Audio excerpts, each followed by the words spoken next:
Hey, what's up guys? Coming by here again to do a figure review. Haven't done a review or a video in quite some time. I've been shooting short film lately and haven't really had a lot of time for YouTube, but the film is done being shot, so I'm back here again. I am having some problems with my camera with the microphone input when I hook a mic up, so I'm going to be sending the camera off to Canon soon. So I'm going to try to get a few videos done and kind of upload them over a period of time, but I'm going to be without the camera for a little while. But anyway, that's just the update. The figure I'm reviewing here today is the brand new RoboCop action figure released by NECA. I'm not sure if this was released in stores yet. I bought this guy on eBay. I paid a few more bucks for him to get him, but yeah, I got him here today to review for you guys. Messed around with him for a little bit and want to share my thoughts on the figure.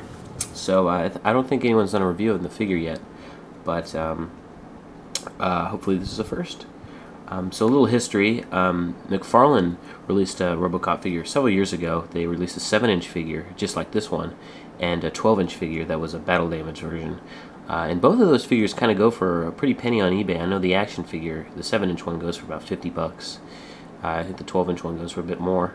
But so it's nice to get a RoboCop action figure that's reasonably priced.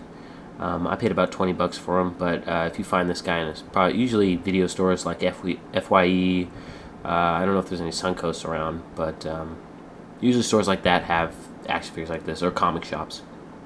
But yeah, so on with the figure. This is the box that it came in. I'll kind of zoom back here.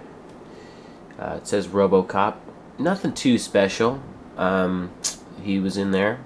Part man, part machine, all cop, the future of law enforcement. And if you, see if I can turn it, I'll just cover you up. Turn it around. Don't want to really reveal the figure yet. And then you just kind of got a little description here. If you want to read that, you can pause it. But yeah, not a special box or anything. Kind of generic RoboCop. It would have been cool to get the ones like they do with the Terminator line where they put the poster to the left of it. But anyway, onto the figure. Get this out of the way. So here's the man himself, RoboCop. So the figure comes with the figure, of course, and then you've got the claw hand, or yeah, that kind of shot out, and you could access computers and stuff in the films. And then you get the gun gripping hand, this one right here, and you get his famous Auto 9. And I really like what they did with the hand swapping thing. They didn't put a small little peg like a lot of these figures have. It's kind of like, it's a really big peg. And if I get that to focus. Come on, focus, focus, focus. It doesn't seem to want to. Anyway, you can kind of tell. Oh, there it is. It's a big peg, so, and these hands just pop right on. So, you're never going to have to worry about that breaking. And it just pops on like that, and you're good to go. And then the Auto 9 here, it has no trigger in that, in the hole there, in the trigger guard, or whatever you call it. That's nice, because when they put a trigger there, it usually breaks off pretty fast. So you just kind of pop that in his hand here. Come on. And there you go. So basically, RoboCop has articulation in his neck. He's got a ball joint. He can look any which way you want him to. He's got arms here. And it's also a ball. It can kind of spin like that. Go out. This is about as far as it goes. And then you can do a full 360. He's got articulation in the elbow. It's not that great. It only goes to about here. So you can't really get him to hold the gun up higher than that. Then you've got swivel wrists here.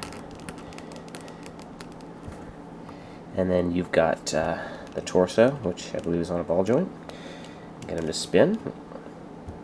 And you got the leg, which is legs, which are again ball joints. Spin like that. Then you've got the knees. They're a little tough. This one is still intact, but the peg kind of broke on this leg, so it moves a little easier now. And you could probably pop this guy off. I'm kind of pissed about that it broke, but it doesn't affect anything too much. It's just this leg's a little looser now, but it still stays into place when you're posing him. And then you've got the feet, and it's got these little things come up. I know the McFarlane figure did that too. So yeah, I really like this figure. The pluses, it's a great representation of RoboCop. Good size. I'm not sure. RoboCop seems a little bulkier in the films, but that could just be me. You can get some really cool poses out of this. You know, put his arm up like that, and he stands pretty good on his own. He does have holes on the bottom of his feet. Yeah, he does come with this extra hand. Get it to focus. But I probably won't be posing him too much with this hand. It's cool, and it's nice to have, but yeah. Oh, and the leg, or the thigh, does not open up to put the gun in, which would have been cool. It's not focusing here. Oh, there we go. Yeah, it would have been cool to have that open, but yeah, it's something else that could break. I really only have two problems with this figure. The first being I wish it had metal joints, because metal joints don't break, and when they have plastic ones like this, they tend to break, just like it did in his knee. It's not too big of a problem, but I don't know, I kind of, action figures, especially in this size, should have the metal pegs, or whatever you want to call them, just so they don't break. And then my second problem is just on the helmet. You can see it almost looks like the helmet can come off, but it doesn't. And get this to focus. There we go. You can see his nose there. So the helmet's a little too high for my liking. In the film, the helmet was it was lower, and it covered all of his nose. But it's not too big of a deal. When you're posing him, probably not even going to see it. Come on, focus, focus.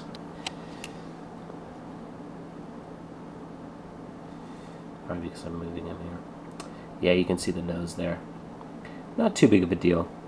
Oh, and it also would have been cool to get a second head sculpt of Peter Weller without the helmet on. But yeah, overall, this is a pretty kick-ass action figure. It's probably going to retail for about 15 bucks. So when you see them in stores, definitely pick them up. Definitely has way more posability than, let's say, the Terminator 2 line that NECA's been putting out. It means more things can break, but he's a pretty tough little figure. I guess I was just pushing this too hard, and it broke. But yeah, and wish he had metal joints. Wish it had a Peter Weller sculpt to switch out. But other than that, this is a pretty kick-ass action figure. Definitely, I don't have the McFarlane figure, but this could be an upgrade. I'm not sure.